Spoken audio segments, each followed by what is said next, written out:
Muita gente pergunta o que é o pensamento destrutivo e por que ele é um grande inimigo da recuperação na dependência química. Olá, tudo bem? Hoje eu quero responder a essa pergunta essencial para quem está em recuperação. O que é pensamento destrutivo e por que ele é um dos grandes inimigos da recuperação na adicção? Quando a gente fala em dependência química, a gente começa a pensar apenas em substância, droga, álcool, né?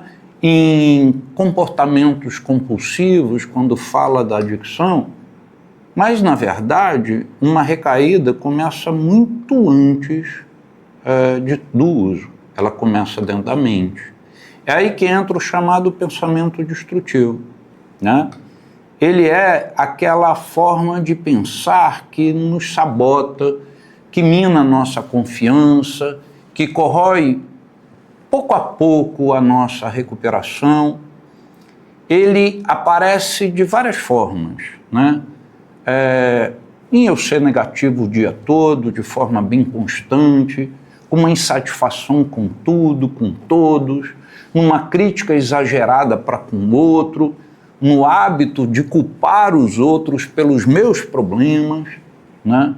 E quando a pessoa diz, né, se não fosse minha família, eu estaria bem, né? O grupo que não me entende, o grupo não é para mim, né? Ou meu psicólogo, meu psicanalista não sabe de nada da minha vida. Esse olhar destrutivo de sempre culpar o que está fora, de jogar a responsabilidade para fora, é um sintoma claro do pensamento destrutivo. E que o pensamento destrutivo está em ação. E por que ele é tão perigoso, né? Porque ele é a maior sintonia da adicção. A dependência química não se manifesta só no corpo, na fissura, na abstinência. Ela se manifesta, e talvez de forma ainda mais poderosa, no modo como pensamos. O pensamento destrutivo é uma voz interna que vai se repetindo. Você não vai conseguir, você não tem jeito, não adianta tentar, esse processo não é para você. Com o tempo, se a gente não começa a desafiar essa voz, né, ela começa a ditar as nossas atitudes. E quando percebemos, já estamos tomando decisões que nos aproximam da recaída. Não é de uma hora para outra, é um processo bem silencioso, às vezes até imperceptível, mas muito, muito perigoso, extremamente perigoso. Agora, existe um equívoco muito comum, acreditar que a inteligência, força de vontade ou sorte que mantém alguém na recuperação. Muitas pessoas dizem, eu sou forte, eu consigo sozinho, não preciso de grupo, não preciso de nada.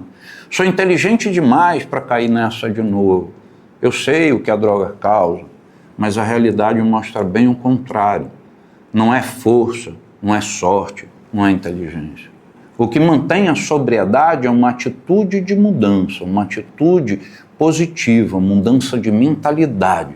É reconhecer que os nossos pensamentos estão nos puxando para baixo e escolher conscientemente não alimentá-los.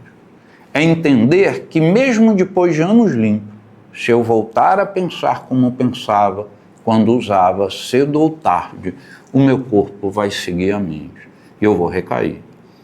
Recuperação é transformação, é um processo diário de mudança, é um processo de amadurecimento e total vigilância. E se existe uma verdade que não podemos esquecer, nos tornamos aquilo que a gente pensa, a maior parte do tempo. Se eu alimento a negatividade, a crítica, a culpa, a minha vida vai seguir esse caminho. Mas se eu escolho cultivar pensamentos positivos, de responsabilidade, de crescimento, a minha recuperação se fortalece. Então, ao longo da sua jornada, lembre-se de não subestimar o poder dos seus pensamentos. Eles podem ser o seu maior inimigo ou ser o seu maior aliado. Tudo depende de uma atitude positiva que você escolhe alimentar ou negativa que você escolhe alimentar. E o mais legal de tudo é que quando a gente está indo para o grupo diariamente, a mente abre. O pensamento destrutivo é alimentado pelo pensamento positivo, né? A gente consegue ver uma vida de uma forma muito mais clara e muito mais organizada, né? E aí eu quero contar uma história, né? Eu vou contar, para ficar no mesmo. Eu vou contar uma história, né? Um cara chegou para mim e falou assim: Fabrício, eu não me identifico com as pessoas do grupo de Narcóticos Anônimos. Eu trabalho, eu tenho grana, tenho responsabilidade. Aí eu virei para ele, ri e falei: eu também não me identifico.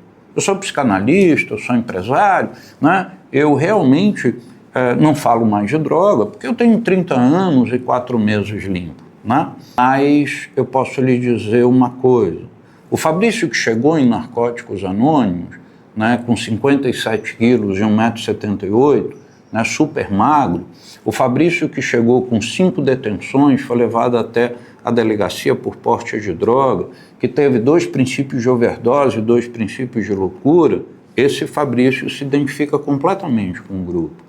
E é para o Fabrício antigo, o adicto, totalmente destrutivo, não voltar, é que eu vou para o grupo. E por isso eu posso ser uma pessoa melhor hoje, né? Então lembre-se, né?